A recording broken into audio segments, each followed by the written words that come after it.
I'm Al McFarlane. Welcome to another edition of Conversations with Al McFarlane.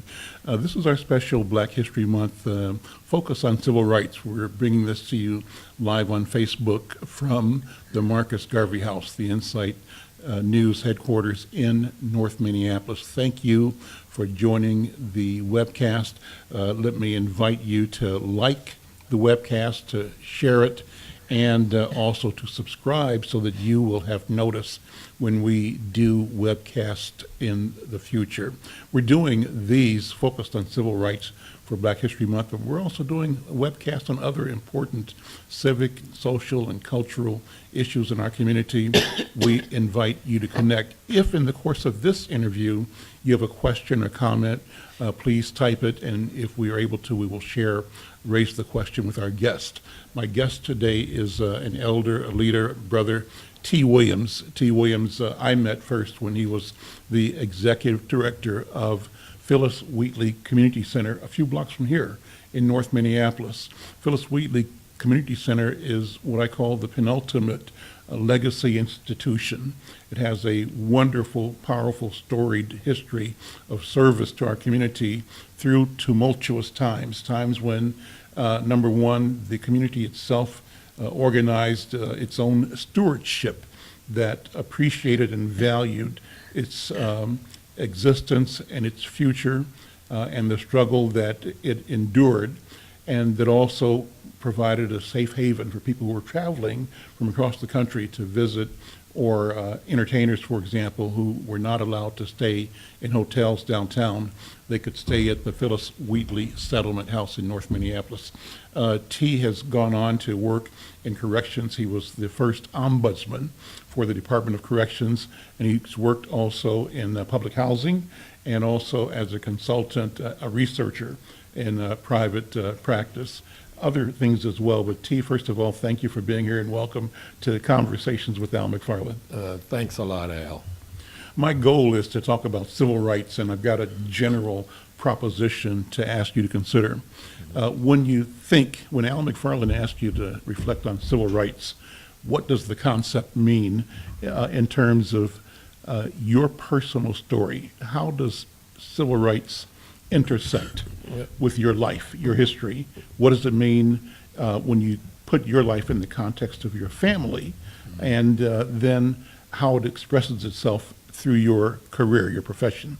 Yeah, well, I have to go back to my origin there because I was born in Mississippi, in Sunflower County, and grew up there, remained in Mississippi until I was 16 years old, when I left and went from Mississippi to Maine and experienced real culture shock. But growing up in Mississippi during the time that I did, one couldn't help but reflect and be very cognizant of the absence of one's civil rights, because during my life there, the South was absolutely segregated. That you had the separate drinking fountains, and wherever you went, you were reminded that you were colored or black,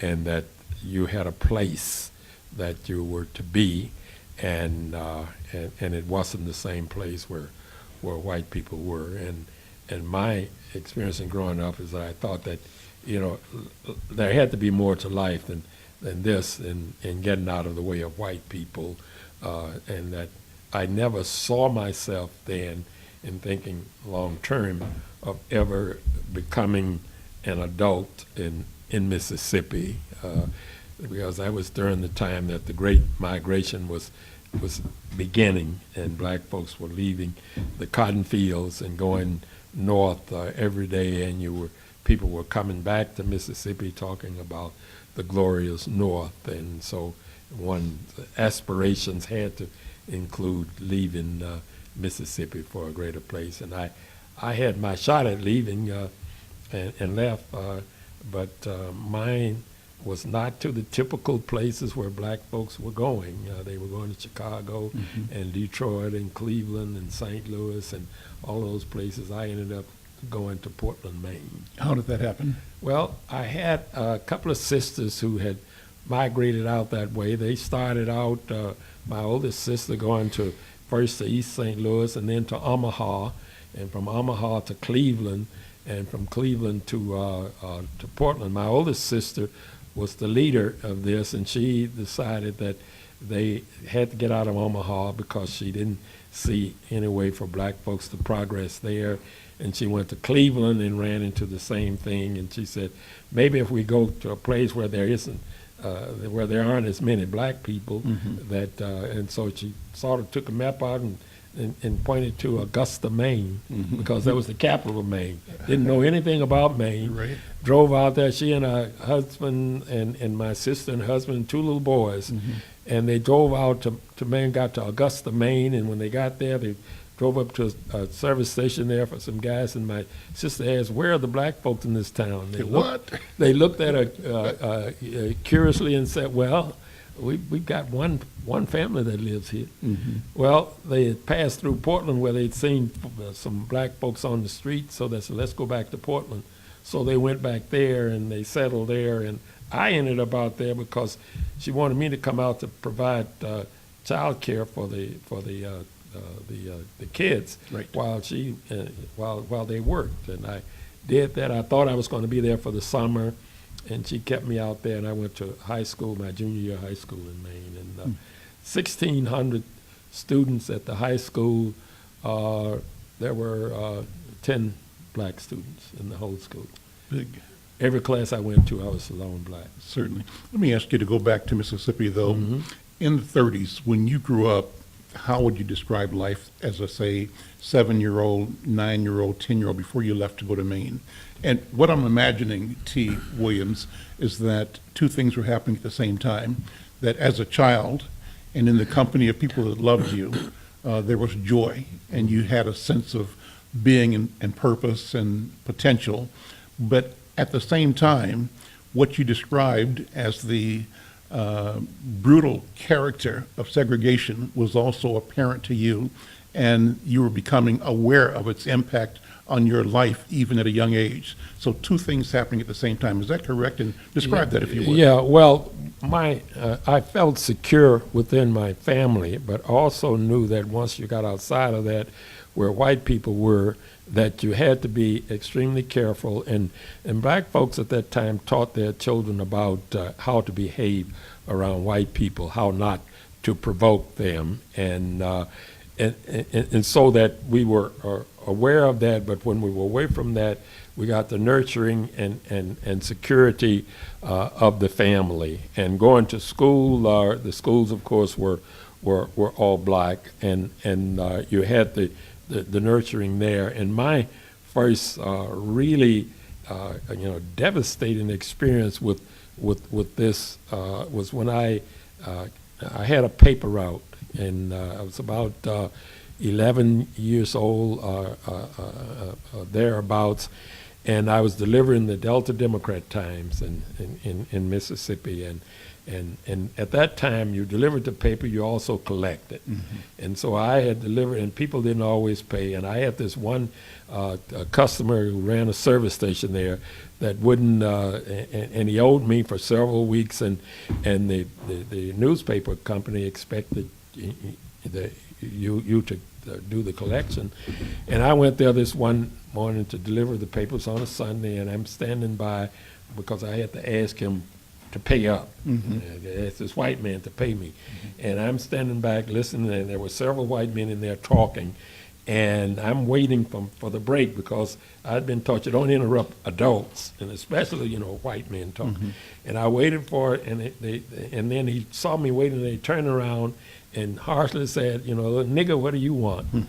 And I said, well, you owe me for the newspaper, and I'm here to collect. And he went off on me and said that if you don't get your black A out of here right now, I will take that newspaper and shove it so far up your A that you won't be able to breathe. Wow. And so I ran out. 11 years old. 11 years old. I ran out, and I ran all the way home and crying. But one of the thing about it is that I couldn't tell anybody what happened. If I did, I knew that I didn't want anyone trying to address the issue because they would be in trouble, Right. because they would simply ask the white man why he did what he did. So I don't think I ever told this story to my parents. I know I never. My dad was in the Navy at the time, and so he wasn't home, and I never would have told him, because he would have felt the need to try to do or Challenge. say something to Yeah. challenge, and so I kept that with me, and that was the thing. And that when that happened to me, and then I said to myself, I said, I know that I'm going to find a way to get out of this place, because I knew it wasn't the way it was supposed to be. I'm Al McFarlane. This is Conversations with Al McFarlane. Special edition. This is Black History Month. We're focusing on civil rights. My guest is T. Williams. T. Williams was the executive director of the storied Phyllis Wheatley Community Center, has held a number of other important, high-profile, high-impact positions serving community, serving our state. And we're talking during our Black History Month series on civil rights. Now, you can like this program. You can also share it, and we'd like you to also subscribe so that you are connected to future webcasts of Conversations with Al McFarlane. So, T, when did you begin to see in yourself a calling or a need to respond in a proactive way to, and as part of the struggle, what we call the struggle for civil rights? How does the notion, the concept of civil rights materialize in you, in your mind and in your spirit? Mm-hmm. Well, I've in growing up, we were always taught about our history, who we were. And when I went to school, I knew who Frederick Douglass was, and Booker T. Washington, and all the rest, and that was told that these were people, these were important people, and that we should aspire to be like them. And I always saw myself, going beyond my circumstance there. So when I left Mississippi and went to Maine, it was still in a situation where this time it was practically all white, but the thing that caught me there is that I encountered a similar level of racist attitude. The behavior was a little different, but walking down the street one day and encountered a little girl with her mother, and I was walking with my brother-in-law, and she stopped right in front of us and looked up at us and says, "Hey, Mama, there are two niggers." And Mama almost faded away into the street. So the thing that it said to me was that, it's you don't get away from it. Right. You have to deal with it. And then I think that some of my inspiration for addressing these issues really, of all places, came to me and was supported by a white English teacher at Portland High School. When we had to do book reports and reading, he encouraged me to do my reports on black authors. He said, because if you don't do it and present it to this class, they will never get that exposure. That'll never happen. That's right. And so I did that, and he supported me in doing that. And so that as I moved forward from there, each place I landed, I ended up in Chicago, where it was just the converse of practically all black, and we had one Chinese student in our class. But my focus was on never run away from who you are. Take advantage of every opportunity to use who you are to improve your circumstance along with others. What brought you to Twin Cities? Well, I had no intention of coming this way. I came home from work one day. I was working as a supervisor with the Cook County Welfare Department, and my wife told me I had a phone call from Minneapolis. Didn't know anyone here. I called, and it was a phone call from the executive director at Unity Settlement House at the time, and they were looking for a social worker. I had earned my master's degree from the University of Pennsylvania, and we wanted to leave Chicago because my wife couldn't stand Chicago, but she from Philadelphia, and the plan was to go out there, but I got this call to come here for an interview, and I did. And to make a long story short, I took the job, but I said to my employer, I can only commit for 2 years, but she had me come anyway, and I got here and was here for 8 months before the executive director at Phyllis Wheatley resigned and took a position, similar position at Hallie Q. Brown in St. Paul, and a board member. That was Mr. Thomas, is that? Yeah, Mr. Thomas, yeah, Henry Thomas. Henry Thomas, yeah. And then a board member at Phyllis Wheatley, Min Himmelman was her name, contacted me and invited my wife and I out to her house for lunch. And when I got out there, I was greeted by Mrs. Himmelman and two black women. One was Dr. Anna Hedgeman and Mrs. W.D. Brown Sr. And they told me that they wanted me to become the next executive director at Phyllis Wheatley. And I pushed back and said I just got here, and I promised my employer I'd be there for 2 years, and they said, don't worry about that, we've talked to her. So I ended up the executive director at Phyllis Wheatley at a time that the push was on to merge Phyllis Wheatley with 2 other settlement houses, Unity and Wells Memorial.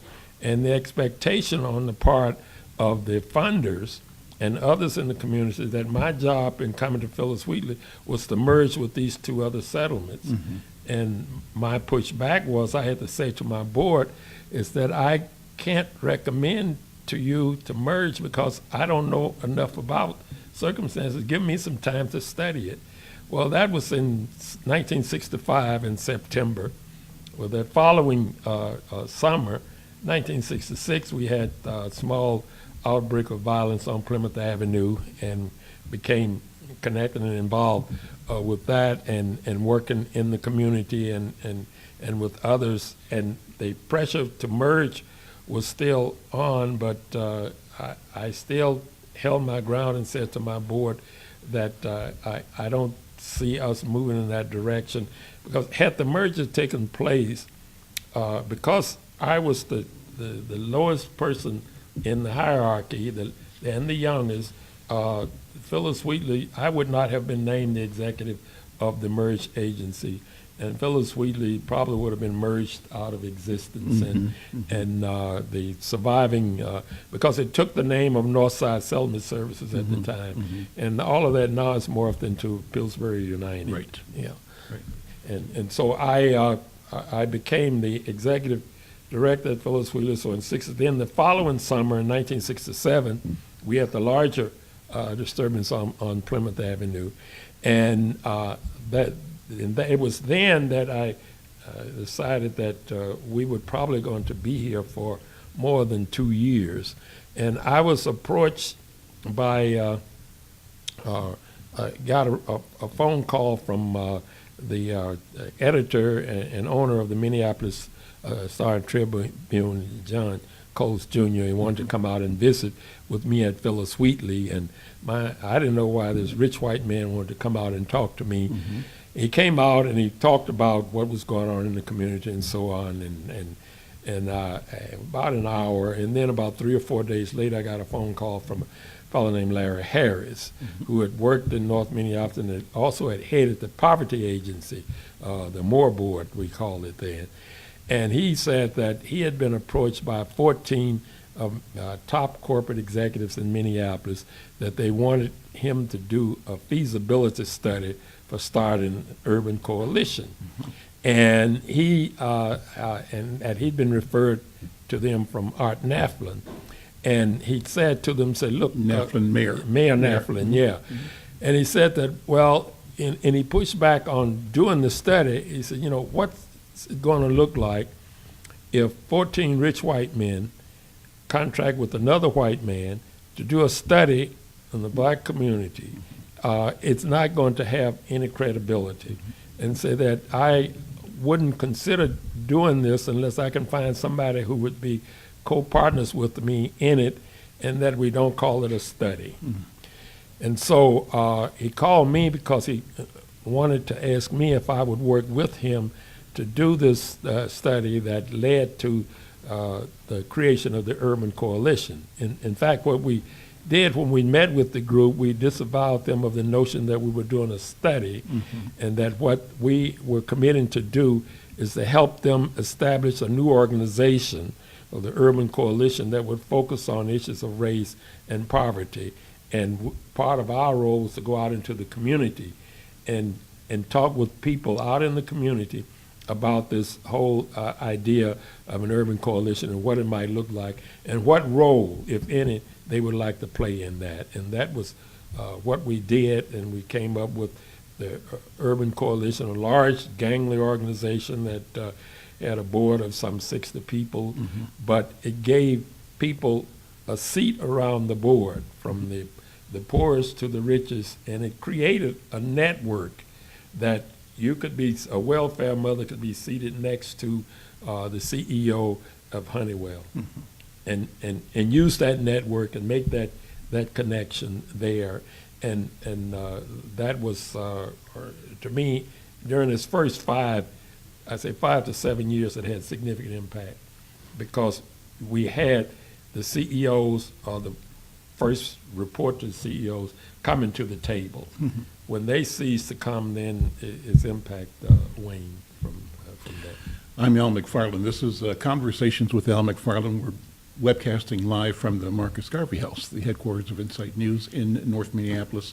My guest is T. Williams. T. Williams, I call one of the pioneers of civil rights in Minnesota, certainly here in North Minneapolis, and was one of the executive directors of the storied Phyllis Wheatley Community Center.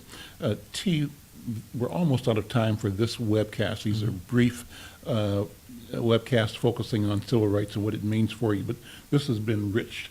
And I think we simply are setting up the need to do this again and again and again and again, because there's so much. And what's so wonderful about this conversation, T. Williams, is your witness of specific names, specific places, and the roles and interactions of people. I think that's critical, because we lose that over time. People think things have always been that way, and they have not. And there are specific interactions that happened at places and times that have created history that influences who we are and where we are today. But I wanted to tell who the listeners and the watchers here like this program. If you're at Facebook Live, also share, comment, and also subscribe, so that we can keep you connected.